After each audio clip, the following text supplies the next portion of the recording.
Somewhere in the world, a kettle is always about to boil. Not loudly, not urgently, just enough to remind time that it doesn't own everything. This story begins there, in that quiet moment before water changes. The street did not look important. It was the kind of street people forgot 5 minutes after leaving it. Too narrow to photograph, too quiet to remember.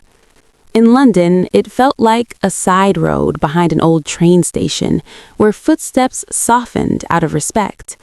In New York, it felt like one of those streets that somehow survived glass buildings and ambition by pretending it had nothing to offer. And yet, on that street, there was a small tea shop. No logo, no marketing, no online presence, just a wooden sign that said, "The Waiting Cup." Most people passed by without seeing it. The ones who didn't were never in a hurry. Michael Turner had never been good at slowing down. He was born in America, raised on movement, deadlines, and the idea that silence was wasted time. By 42, he had learned how to fill every quiet moment with noise. Emails, podcasts, calls, plans. Success had followed him. Peace had not. London was supposed to be temporary, a contract, a pause that still felt productive.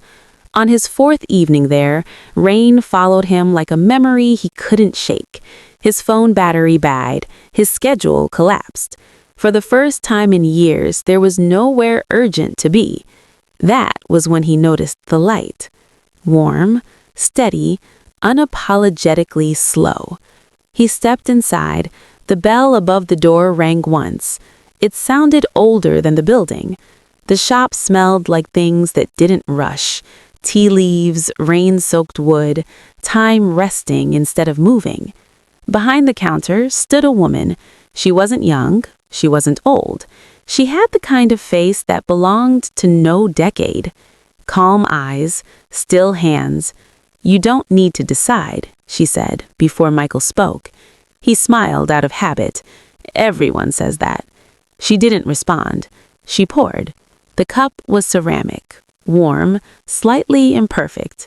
Michael took a sip, and the city disappeared. He wasn't in London anymore. He was 25, standing in a cramped New York kitchen at midnight, a paper cup of cheap tea in his hand, a job offer on the counter, a relationship waiting for an answer. The taste wasn't sweet. It wasn't bitter. It was honest. His throat tightened. He lowered the cup slowly. "This tastes like a decision," he said. The woman nodded. "Tea doesn't choose," she replied. "It remembers." Michael didn't stay long that night. People who move fast rarely do. But something followed him out of the shop. Not a feeling, but a slowing. The next morning, he noticed he drank his hotel tea without checking his phone. That disturbed him more than it comforted him. He returned the following evening, and the evening after that. Sometimes the shop was empty. Sometimes it wasn't. One evening, a woman sat by the window. She was older than Michael. Her hair was silver, neatly arranged. Her hands wrapped around her cup as if it was listening. Her name was Eleanor. She had lived in London her entire life, and yet somehow she had only found this place after losing everything she thought to find her. She had lost her husband 5 years earlier. Not suddenly, not dramatically, slowly. The kind of loss that doesn't scream, it settles. Eleanor drank her tea the way people read letters they already know by heart. Michael noticed her, but didn't speak. This shop did not demand conversation. Each cup Michael drank tasted different. One tasted like airports and unfinished sentences. Another tasted like ambition without rest. Another tasted like the version of himself that never learned how to stop. One evening, he finally asked, "Why does this tea feel personal?" The woman behind the counter placed the kettle down carefully. "Because it doesn't distract you," she said. "It waits until you catch up to yourself." Eleanor spoke for the first time that night. Americans drink tea like coffee, fast, useful. Michael smiled. And the British? We drink it like a conversation, with pauses. Michael looked down at his cup. For the first time, he didn't rush to finish it. Days passed. The shop remained unchanged. Outside, the world continued being loud. Inside, time behaved. Michael learned something strange. The tea never tasted like regret alone.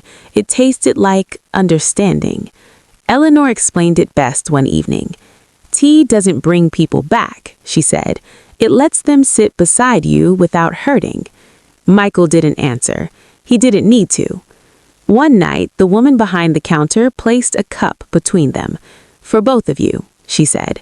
Michael hesitated, as did Eleanor. This one doesn't comfort. It doesn't heal. It doesn't promise. They drank. Michael felt every moment he ran from stillness.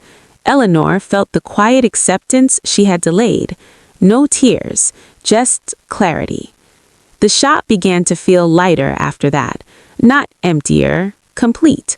Michael noticed fewer cups on the shelves. This place feels like it's ending, he said. The woman smiled. No, she replied. You are leaving. The next morning, the shop was gone. The street looked ordinary. Michael returned to New York weeks later. Nothing dramatic changed, but he listened more, paused longer, drank his tea without distraction. Eleanor brewed tea every morning now, and in the quiet steam above her cup, her husband rested peacefully. Somewhere in the world, a kettle boils softly, not to hurry you, but to remind you, life doesn't ask for speed. It asks for presence.